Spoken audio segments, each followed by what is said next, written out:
संविधान दिवस पर विधानसभा में कार्यक्रम चल रहा है। बात हम राजधानी जयपुर की कर रहे हैं, राजस्थान की विधानसभा की कर रहे हैं।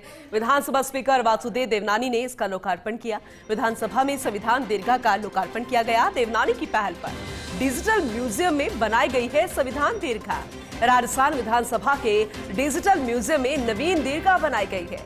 मूल संविधान के 22 भागों के आरंभ में दिखाई गई कलाकृतियों को प्रदर्शित किया गया। संसदीय कार्य मंत्री जोगाराम पटेल, नेता प्रतिपक्ष टीकाराम जूली, महाधिवक्ता राजेंद्र प्रसाद, अतिरिक्त महाधिवक्ता बंसत छाबा, वरिष्ठ अधिवक्ता आर.एन. माथुर सहित अधिवक्तागण मौजूद रहे। वहीं विधि महाविद्यालय के विद्यार्थी, राजस्थान विधानसभा के अधिकारी कर्मचारी भी शामिल हुए। पॉलिटिकल एडिटर योगेश शर्मा हमारे साथ जुड़ चुके हैं, ज्यादा जानकारी उनसे लेंगे। योगेश जी, आज का दिन तो वैसे ही बेहद खास है। 75 साल पूर्ण हो गए हैं हमारे संविधान को बने। जश्न मनाया जा रहा है और हमने तस्वीरें दिखाई थी पुरानी संसद के सेंट्रल हॉल की। राष्ट्रपति द्रौपदी मुर्मू का संबोधन भी सुना। लेकिन बात जब राजस्थान विधानसभा की आती है तो बेहद नवाचार हो रहे हैं और आज भी जो नवाचार हुआ, जो दीर्घा बनाई गई है आधुनिक तरीके से, वो वाकई में बेहद खास। आपसे डिटेल में इंफॉर्मेशन लेना चाहेंगे।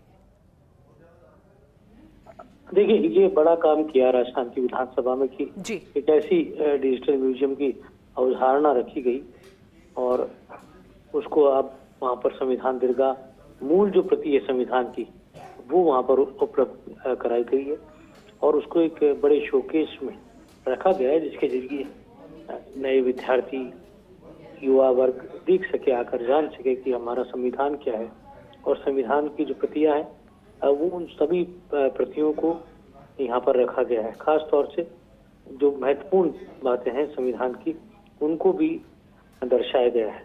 और आज जो लोकार्पण का कार्यक्रम है राजस्थान की विधानसभा में, और अभी कुछ देर पहले ही विधानसभा में एक समारोह में स्पीकर ने संबोधित किया और साथ ही प्रदेश के प्रमुख अधिवक्ताओं को भी आमंत्रित किया, जो राजस्थान हाई कोर्ट में एजी जैसे महत्वपूर्ण पदों पर है, उनको भी बुलाया गया। भारतीय संविधान की हिंदी और अंग्रेजी में 2 मूल प्रतियां हैं और आपको ध्यान ही होगा पूनम की, इससे इन मूल प्रतियों को सभी विधानसभाओं में भेजा गया था, राज्य की सभी विधानसभाओं में। और इनकी प्रतियों को 1955 में तैयार की गई संविधान की एक लिथोग्राफिक प्रतिलिपि अभी है, जो वो भी सुरक्षित है। इसके साथ ही तमाम जो प्रतिलिपियां हैं उनकी मिरर इमेज भी तैयार की गई थी। तो अपने आप में ये बहुत ही महत्वपूर्ण बात है कि संविधान को लेकर देश में जागरूकता बढ़ी है। आपको भी शायद ध्यान नहीं होगा इतना कि जितना इस बार संविधान को लेकर बहुत ज्यादा चर्चाएं रही, उसका एक कारण ये भी रहा वो आज भी है सर, विपक्ष तो आज भी इसे खतरे में ही बता रहा है और इसलिए एक नया कैंपेन भी शुरू कर रहा है। हाँ, ये बिल्कुल सही है। संविधान को लेकर, संविधान बचाने की मांग को लेकर कांग्रेस पार्टी का अभियान भी शुरू हो रहा है और ये लोकसभा चुनाव में बड़ा मुद्दा बना।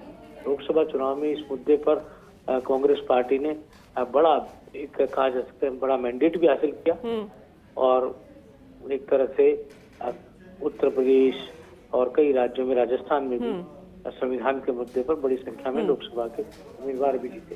तो कुल मिलाकर कहा जा सकता है कि ये जो कार्यक्रम है, इसका मकसद यही है कि जागरूकता का प्रसार। आपको ध्यान है कि वकील जो बनते हैं उनको भी संविधान को लेकर, उसकी मूल अवधारणा को लेकर, मौलिक अधिकारों को लेकर जानकारी होनी चाहिए। तो तमाम, लेकिन ऐसे में इन सब के बीच में जो आलेख आज लिखा गया है लोकसभा स्पीकर द्वारा, वो बेहद सराहनीय है।